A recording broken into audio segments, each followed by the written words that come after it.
Before the foundations of the world were laid, a divine appointment was set for a creature that had never known the weight of a man, a humble beast of burden destined to carry the creator of the universe into the heart of a spiritual revolution.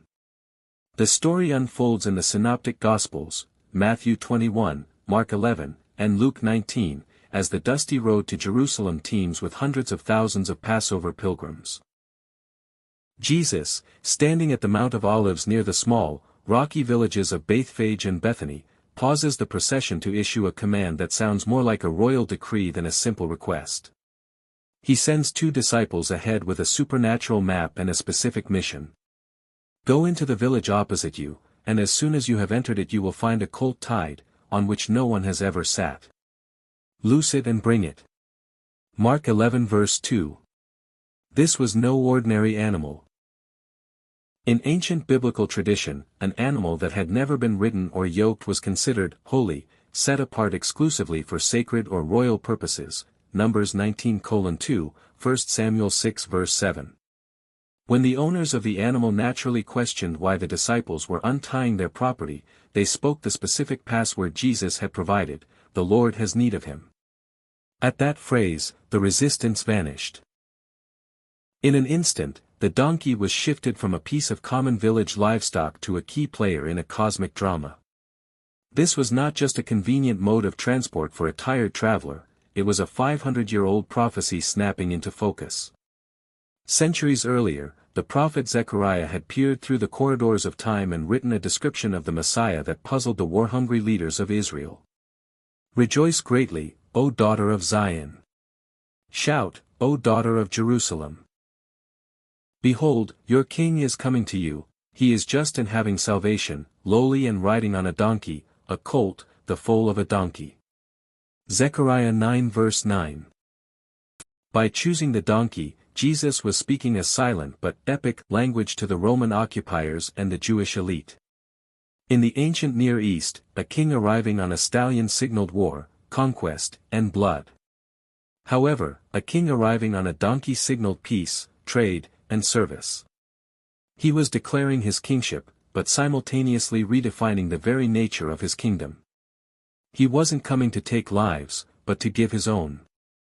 As Jesus mounted the young colt, a makeshift throne was created. The disciples draped their own outer garments over the animal's back, a sign of total submission to his authority. As the procession moved toward the eastern gate of Jerusalem, the atmosphere reached a fever pitch, turning into a triumphal entry unlike any the world had seen. The great multitude began a spontaneous, sacrificial act of worship. They stripped off their cloaks, often a person's most valuable possession and their only protection against the cold, and threw them onto the dusty road. The donkey's hooves did not touch the dirt, they stepped on the dignity and honor of the people. Others hacked down branches from the surrounding palm trees. In Jewish history, the palm branch was a symbol of national victory and resistance. It was even featured on Jewish coins during the Maccabean revolt. They waved them like emerald banners, creating a rhythmic, rustling canopy of green that stretched as far as the eye could see. The air vibrated with the great hallow, the ancient cry of Hosanna, a Hebrew plea meaning, "Save us now." The crowds roared, "Blessed is he who comes in the name of the Lord. Hosanna in the highest." Matthew 21 verse 9. Amidst the deafening shouts and the political tension of a city occupied by Roman legions, the donkey remained steady. It carried the weight of the king through the narrow, crowded streets, moving past the skeptics and the religious leaders who demanded that Jesus silence the crowd.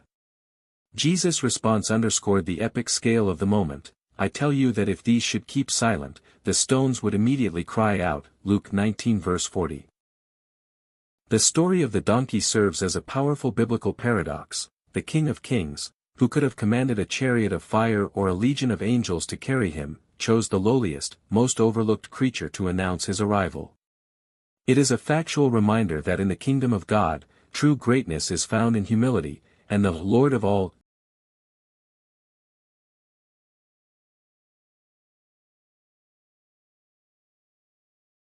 in the sun, but the legacy of the donkey remains one of the most profound paradoxes in the Bible. It stands as a permanent reminder that divine authority does not require a display of worldly force.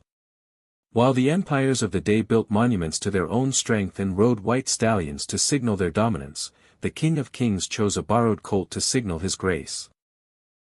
He proved that the epic moments of history aren't always found in the thunder of a leviathan or the roar of a battlefield. Often, they are found in the quiet, steady